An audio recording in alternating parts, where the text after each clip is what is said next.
మెదక్ జిల్లా కొల్చారం మండలంలోని మీ సేవా నిర్వాహకులు భూముల రిజిస్ట్రేషన్, పౌతీ మార్పిడితో పాటు కుల, ఆదాయ, నివాస ధృవపత్రాల కోసం అడ్డగోలుగా వసూలు చేస్తున్నారు. ప్రభుత్వం నిరుద్యోగులకు ఉపాధి కల్పించడానికి రాజీవ్ యువ వికాస పథకానికి దరఖాస్తు చేసుకునేందుకు కుల, ఆదాయ, నివాస ధృవీకరణ పత్రాలు తప్పనిసరి చేసింది.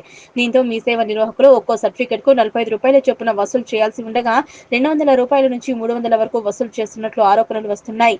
ఈ మేరకు శుక్రవారం తహసీల్దార్ కు లబ్ధిదారులు ఫిర్యాదు చేశారు. దీంతో తహసీల్దార్ మహమ్మద్ గఫార్ మియా మాట్లాడుతూ నిర్ణీత రుసుం కంటే ఎక్కువ రుసుం వసూలు చేసినట్లు ఫిర్యాదు వచ్చిందని విచారణ జరుపుతున్నామన్నారు. ఇలాగా ఎక్కువ వసూలు చేస్తే మీ సేవలపై చర్యలు తీసుకుంటామన్నారు. కుల్చారం మండల ప్రజలందరికీ కూడా తెలియజేయనగా మీ సేవా నిర్వాహకులందరితో కూడా సమావేశం నిర్వహించడం జరిగింది. అదేవిధంగా ఇప్పుడు అన్ని 10th మరియు ఇంటర్ ఎగ్జామ్స్ కంప్లీట్ అయినాయి, 10th కూడా అవుతున్నాయి కాబట్టి మరి ఫ్యూచర్ విద్యార్థులందరూ కూడా సర్టిఫికేట్ కొరకు చాలామంది వేచి ఉంటారు కాబట్టి మరి అయితే ప్రిస్క్రైబ్డ్ రూపీస్ ఉన్నాయో ఒక సర్టిఫికేట్ ₹45 అట్లాంటి ఏదైతే ఉందో దాని ప్రకారం డబ్బులు చెల్లించాలని ప్రజలందరికీ కోరినమైనది.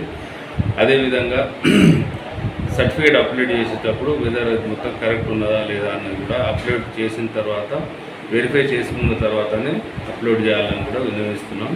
మరి ఇందులో ఏమైనా డీవియేషన్స్ ఉంటే కూడా మా దృష్టికి తీసుకొని వస్తే మరి తదుపరి చర్యలు తీసుకోవడం జరుగుతుంది. మరి ప్రజలందరూ కూడా మరి ప్రిస్క్రైబ్డ్ అమౌంట్ ఏదైతే రిసిప్ట్ వస్తుందో రిసిప్ట్లో ఉన్న అమౌంట్ చూసి మాత్రమే పేమెంట్ చేయగలరని కోరుతున్నాం.